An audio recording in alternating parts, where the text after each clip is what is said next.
Kamu punya otak atau tidak? Hanya mengatur parkir saja tidak becus. Jangan sampai sumburmu itu menyentuh bodi mobil saya. Bayangkan, di malam pergantian tahun 2026 yang penuh kemegahan, saat kembang api meledak indah di langit Jakarta, Anda justru sedang menatap maut di ujung senjata api. Mirna, seorang CEO muda yang berkuasa, tidak pernah menyangka bahwa pesta mewahnya di atas gedung pencakar langit akan berubah menjadi neraka sandara dalam hitungan detik. Di saat rekan bisnisnya bersimpuh ketakutan dan tak ada satupun pengawal yang mampu melawan, muncul sebuah bayangan misterius dari struktur besi gedung dengan aura yang sangat bombastis. Dengan gerakan silat kuno yang liar dan presisi, sosok ini menerjang badai peluru hanya dengan tangan kosong demi menyelamatkan wanita yang telah menghina martabatnya. Inilah kisah nyata paling emosional tentang pengkhianatan di puncak dunia dan sebuah kesetiaan yang tak masuk akal. Siapakah sebenarnya pria berseragam kusam ini yang sanggup membungkam senjata otomatis hanya dengan ketenangan seorang pendekar? Melalui cerita inspiratif ini, kita akan melihat sisi paling kelam dari cerita nyata kehidupan sehari-hari, di mana orang yang paling Anda hinakan hari ini bisa menjadi satu-satunya orang yang memegang kunci keselamatan nyawa Anda besok. Bersiaplah, karena kebenaran di balik identitas sang petugas parkir ini akan membongkar rahasia besar yang lebih mengejutkan daripada seluruh isi brankas sang CEO. Sanggupkah Mirna selamat dari eksekusi mati komplotan perampok tersebut? Simak kisah lengkapnya sekarang. Tolong tulis di kolom komentar. Selamat datang di Jejak Kisah Keluarga. Kali ini, kita mendengarkan sebuah kisah nyata tentang seorang tukang parkir yang diremehkan. Dengarkan cerita lengkapnya sampai habis. Sebelum memulai cerita, mohon dukungannya untuk subscribe, like, dan komen. Untuk yang sudah subscribe, like, dan komen, saya doakan banyak rezekinya, dipanjangkan umurnya, dan selalu diberikan keberkahan oleh Allah Subhanahu wa Ta'ala. Di bawah terik matahari Jakarta yang memanggang aspal hingga mengeluarkan uap panas, Mirna, seorang CEO muda berusia 30 tahun, keluar dari mobil sport mewahnya dengan gerakan yang memancarkan keangkuhan mutlak. Tatapan matanya tajam, penuh dengan kejijikan saat melihat sosok Supriyadi, pria parubaya berusia 40 tahun yang telah mengabdi belasan tahun sebagai petugas parkir di kantor pusatnya. Supriyadi, dengan peluh yang membanjiri seragam kusamnya, berusaha merapikan jalan dan memberikan aba-aba dengan sopan agar mobil sang bos besar terparkir sempurna. Namun, bagi Mirna, keberadaan Supriyadi hanyalah noda kotor di halaman kantor megahnya yang berkilau. Hanya karena masalah sepele posisi parkir yang dianggapnya kurang presisi beberapa sentimeter, Mirna melontarkan makian pedas yang sangat bombastis, merobek harga diri pria itu tepat di depan puluhan karyawan yang baru saja tiba. Kamu punya otak atau tidak? Hanya mengatur parkir saja tidak becus. Jangan sampai seragam busukmu itu menyentuh bodi mobil saya. Teriak Mirna dengan suara melengking yang menciptakan suasana mencekam di area lobi gedung pencakar langit tersebut. Di bawah intimidasi yang begitu menegangkan, Supriyadi hanya berdiri mematung, kepalanya tertunduk lesu di bawah bayang-bayang kekuasaan yang buta. Inilah kisah nyata tentang bagaimana kasta sosial dan jabatan seringkali membuat manusia buta akan nilai kemanusiaan yang paling mendasar. Mirna tidak menyadari bahwa di balik seragam petugas parkir yang dianggapnya sampah tersebut, Supriyadi menyimpan ketenangan luar biasa layaknya seorang pendekar yang telah melampaui badai kehidupan. Aksi penghinaan ini menjadi potret cerita nyata kehidupan sehari-hari yang sangat pahit, di mana mereka yang berada di atas merasa berhak meludahi martabat mereka yang berada di bawah.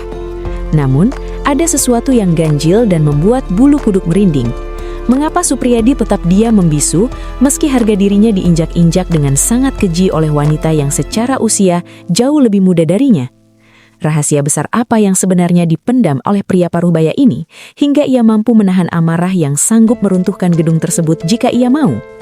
Ini adalah sebuah cerita inspiratif yang akan membawa Anda pada sebuah kesimpulan mengejutkan tentang siapa yang sebenarnya memiliki kekuatan sejati. Pernahkah terlintas di benak Mirna bahwa orang yang paling ia hinakan hari ini adalah sosok yang memegang kunci keselamatan nyawanya di masa depan? Bersiaplah, karena kesombongan di atas aspal panas ini hanyalah awal dari sebuah tragedi yang akan meledak secara bombastis saat malam pergantian tahun 2026 tiba. Apakah Mirna akan menyadari kesalahannya sebelum maut benar-benar mengetuk pintu kantornya? Malam pergantian tahun 2026 tiba dengan kemegahan yang sangat bombastis di rooftop gedung pencakar langit milik Mirna, menyajikan pemandangan cakrawala kota yang gemerlap di bawah sorot lampu laser. Musik tekno menghentak keras, membius ratusan tamu elit dan rekan bisnis kelas atas dalam euforia kemewahan yang tak terbatas. Mirna berdiri di tengah aula terbuka dengan gaun bertahtakan berlian asli, menggenggam gelas kristal sambil tertawa arogan, merasa dirinya benar-benar menjadi ratu dunia yang tak tersentuh. Namun, di balik keriuhan pesta yang memukau itu, suasana mencekam mulai merayap dari kegelapan lantai dasar yang terabaikan. Inilah kisah nyata tentang bagaimana sebuah perayaan agung bisa berubah menjadi jebakan maut hanya dalam sekejap mata.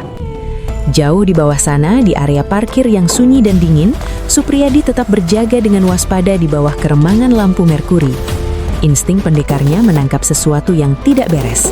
Ia merasakan firasat buruk yang merayap dingin di tengkuknya, sebuah tanda bahaya yang tidak bisa dijelaskan dengan kata-kata. Tepat pukul 23.50, keheningan pecah saat sebuah truk hitam pekat tanpa plat nomor menerobos masuk dengan paksa, menghancurkan palang pintu parkir dengan suara hantaman yang mengerikan. Hanya dalam hitungan detik, tim peretas di dalam truk tersebut mematikan seluruh sistem keamanan digital gedung, membuat kamera pengawas mati total dan alarm kehilangan suaranya. Suasana yang tadinya penuh tawa di puncak gedung mendadak berubah menjadi horor yang menegangkan saat akses lift menuju rooftop dikuasai sepenuhnya oleh kelompok bersenjata berpakaian taktis hitam. Di atas sana, para tamu belum menyadari bahwa maut sedang bergerak naik dengan kecepatan tinggi melalui lorong baja. Mirna masih sibuk memamerkan kekuasaannya, tanpa tahu bahwa para pengawal pribadinya telah dilumpuhkan dalam kesunyian yang mematikan di lantai bawah. Ini adalah potret cerita nyata kehidupan sehari-hari yang sangat tragis, di mana mereka yang berada di puncak seringkali terlalu sibuk menatap langit hingga lupa mengawasi bahaya yang merayap di bawah kaki mereka. Apakah kemewahan di puncak gedung itu berubah menjadi kuburan massal bagi para penguasa harta yang sedang berpesta pora? Sebuah pertanyaan besar kini menggantung di udara. Mengapa target utama para perampok ini begitu spesifik tertuju pada pesta pribadi Mirna? Apakah ada pengkhianatan dari orang dalam yang menginginkan kejatuhan sang CEO arogan ini secara bombastis di malam tahun baru? Ini menjadi cerita inspiratif yang memacu adrenalin, karena di saat semua orang kaya itu gemetar ketakutan, hanya satu pria yang mereka anggap sampah yang kini mulai bergerak dari kegelapan area parkir. Sanggupkah Supriyadi mencapai lantai teratas tepat waktu sebelum jarum jam menunjukkan pukul 00.00 dan pertumpahan darah bermula? Tepat pukul 00.00 saat jutaan kembang api meledak secara bombastis menghiasi langit Jakarta dengan warna-warni yang memukau, pintu baja akses rooftop dijebol secara brutal hingga terlepas dari engselnya. Suasana pesta yang seharusnya penuh sukacita mendadak berubah menjadi neraka yang mencekam saat sekelompok orang bertopeng dengan senjata api laras panjang menyerbu masuk. Suara tembakan peringatan ke udara membelah dentuman kembang api, memaksa para pebisnis kaya dan sosialita papan atas bersimpuh di lantai dengan tubuh gemetar hebat karena ketakutan yang luar biasa. Inilah kisah nyata tentang bagaimana kasta dan harta sama sekali tidak memiliki harga di depan moncong senjata yang siap mencabut nyawa. Mirna, sang CEO yang baru saja merasa menjadi ratu dunia, kini ditarik paksa oleh pimpinan perampok. Rambutnya dicengkeram kasar dan tubuhnya diseret ke tepi gedung pencakar langit tersebut. Dengan todongan senjata api yang dingin tepat di dahinya, para penjahat itu memaksa Mirna untuk menyerahkan kunci akses berangkas digital perusahaannya. Namun saat Mirna mencoba melawan dalam histeria, pimpinan perampok kehilangan kesabaran dan mulai menekan pelatuk senjata. Di saat maut tinggal hitungan milidetik dari wajahnya, sebuah bayangan hitam melompat secara mustahil dari struktur besi pemancar gedung. Supriyadi muncul dengan aura yang sangat bombastis dan mencekam. Tidak ada lagi sosok petugas parkir yang membungkuk sopan, yang ada hanyalah seorang predator tangguh yang bergerak secepat kilat. Dengan gerakan pencaksilat tingkat tinggi yang liar namun sangat presisi, Supriyadi menerjang badai peluru. Hanya dengan tangan kosong, ia melumpuhkan 3 penjahat bersenjata dalam sekejap mata. bunyi tulang yang berderak patah bersahutan dengan ledakan kembang api di langit menciptakan simfoni kematian yang sangat menegangkan. Ini adalah cerita inspiratif tentang kekuatan yang tersembunyi di balik kesederhanaan. Bagaimana mungkin seorang petugas parkir paruh baya yang setiap hari dihina bau aspal memiliki kemampuan tempur elit yang mampu membungkam senjata api otomatis hanya dengan mengandalkan insting dan kecepatan tangan? Dalam cerita nyata kehidupan sehari-hari, kita seringkali buta terhadap pahlawan yang berdiri tepat di depan mata kita. Pertanyaan besarnya, rahasia kelam apa yang sebenarnya disimpan Supriyadi hingga ia memiliki keterampilan membunuh sedahsyat itu? Mengapa seorang pendekar tingkat tinggi memilih untuk menghabiskan belasan tahun hidupnya hanya sebagai petugas parkir yang sering dicaci maki? Dan yang paling mendebarkan, sanggupkah Supriyadi menyelamatkan Mirna dari sisa komplotan perampok yang kini mulai mengepungnya dengan senjata lengkap? Bersiaplah, karena kebenaran tentang jati diri Supriyadi akan segera meledak lebih keras daripada kembang api tahun baru. Pertarungan di puncak gedung pencakar langit itu berlangsung sangat menegangkan di bawah hujan sisa mesiu kembang api yang masih menyesakan dada. Di tengah kepulan asap, Supriyadi bergerak bagaikan hantu yang tak terlihat oleh peluru. Ia bukan sekadar bertarung, melainkan menari dalam maut menggunakan teknik totokan mematikan yang ia pelajari sejak kecil di sebuah pesantren tua yang tersembunyi. Setiap serangan tangannya bukan bertujuan untuk memukul, melainkan mengunci saraf dan mematikan pergerakan lawan dalam sekali sentuh. Satu persatu perampok bertubuh kekar itu tumbang dengan suara tulang yang berderak patah secara mengerikan, sementara para tamu elit yang tadinya sombong hanya bisa melongo kaku menyaksikan aksi heroik sang petugas parkir yang selama ini mereka anggap tidak ada. Inilah kisah nyata tentang bagaimana kekuatan spiritual dan fisik yang terlatih mampu menjungkir balikan logika persenjataan modern. Mirna gemetar hebat dengan wajah sepucat kapas, matanya tak lepas memandang punggung pria yang selalu ia panggil sampah jalanan itu. Kini, punggung lebar yang sering ia maki karena berbau keringat aspal menjadi satu-satunya tameng baja yang berdiri kokoh di antara dirinya dan maut yang menjemput. Inilah cerita inspiratif tentang kasta duniawi yang runtuh seketika di hadapan keberanian sejati. Suasana menjadi sangat bombastis saat pimpinan perampok yang tersisa mencoba melepaskan tembakan jarak dekat.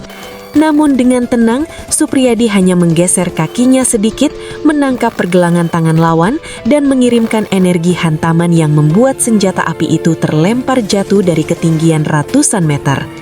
Dalam cerita nyata kehidupan sehari-hari, kita seringkali buta terhadap pahlawan yang berdiri tepat di depan mata kita.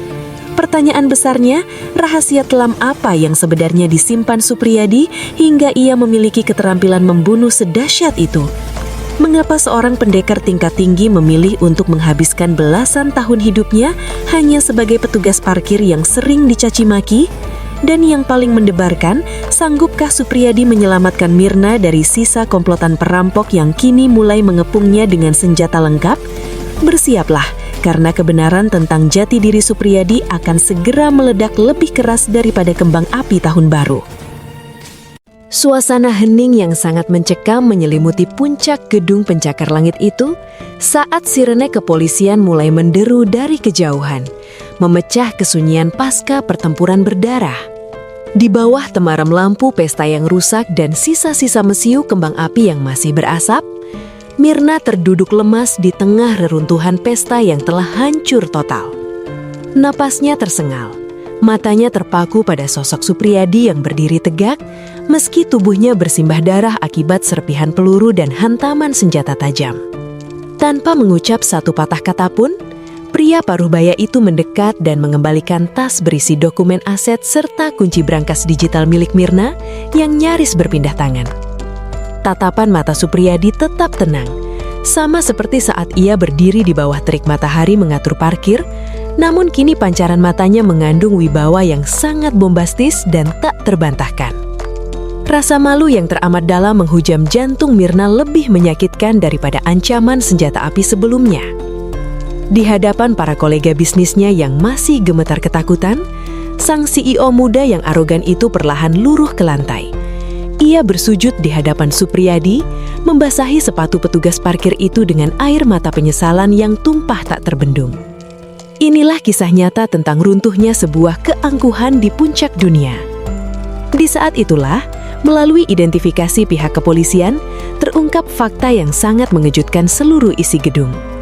Supriyadi bukanlah orang sembarangan, melainkan mantan pelatih pasukan khusus dengan pangkat tinggi yang memilih hidup tenang sebagai petugas parkir demi menepati janji suci pada mendiang ayahnya untuk tetap rendah hati dan menjaga gedung tersebut. Inilah sebuah cerita inspiratif tentang integritas yang membuktikan bahwa pangkat hanyalah pakaian yang bisa ditanggalkan. Namun kehormatan adalah apa yang kita lakukan saat nyawa orang lain berada dalam bahaya. Dalam cerita nyata kehidupan sehari-hari, kita seringkali diingatkan bahwa berlian asli tidak akan pernah kehilangan kilaunya, meski ia tertutup debu jalanan yang paling kotor sekalipun. Sanggupkah Mirna menebus segala cacian dan makian yang pernah ia lontarkan kepada pria yang telah menjadi malaikat pelindungnya ini? Akankah kejadian yang nyaris merenggut jiwanya ini mampu mengubah kepribadiannya secara total? Ataukah ia hanya akan menjadi CEO yang terjebak dalam rasa bersalah seumur hidupnya? Pernyataan yang kini membekas di benak setiap orang adalah, berapa banyak lagi sosok luar biasa seperti Supriyadi yang kita abaikan hanya karena seragam mereka yang kusam? Siapakah sebenarnya mendiang ayah Mirna hingga seorang pelatih pasukan khusus rela mengabdi di area parkir hanya untuk menjaganya? Pertanyaan besar yang menggantung adalah, apakah Supriyadi akan tetap bertahan di kantor tersebut sebagai petugas parkir, ataukah ia akan menghilang bersama rahasia besar yang belum sepenuhnya terungkap? Bersiaplah, karena bab penutup akan memberikan sebuah kenyataan yang akan mengubah cara Anda memandang setiap orang yang Anda temui di jalanan. Malam pergantian tahun 2026 menjadi saksi bisu runtuhnya sebuah kesombongan di puncak dunia. Mirna akhirnya menyadari bahwa keselamatan dan loyalitas sejati tidak akan pernah bisa dibeli dengan saham atau berlian. Kisah nyata ini menjadi pengingat keras dalam cerita kehidupan sehari-hari agar kita tidak pernah meremehkan siapapun, karena bisa jadi orang yang paling kita hinakan adalah penyelamat yang dikirim Tuhan di saat tersulit kita. Melalui cerita inspiratif ini, mari kita jaga hati dari sifat arogan, karena takdir seringkali memutarbalik keadaan dengan cara yang sangat bombastis.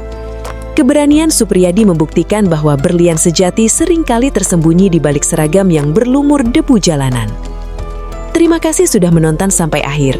Jika cerita ini bermanfaat dan memberi pelajaran hidup, yuk dukung channel ini dengan cara subscribe dan tuliskan pendapat Anda di kolom komentar. Mari kita bangun komunitas yang penuh hikmah di jejak kisah keluarga. Subscribe sekarang dan jadilah bagian dari kami.